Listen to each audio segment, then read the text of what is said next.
Kathy, and I am here again today with Paige. Yep, hi. And we're here to work on our next step of fried word practice.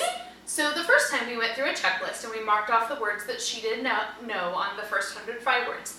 The next time we made her a fried word stack for practice, and on that stack we put 3 words she knew and then 1 word she did not know.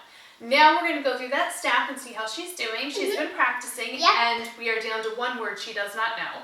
So we're going to see how she does, and if she gets the word, we'll mark it with a green dot on the card like we've done for the others, and then we'll go on to the next step. All right, Paige, ready to read us the words? It, you, I, All right. I didn't know this one. Showing the kind of that. Okay. On that from his in it. Okay, we got it again.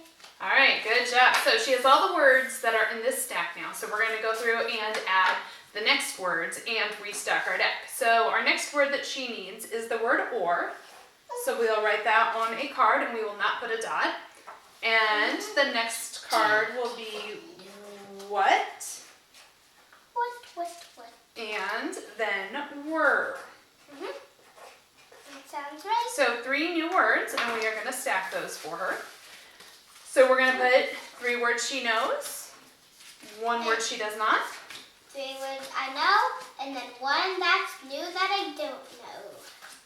And again, and then 1. All right, the so there we go. So that's her new stack of cards.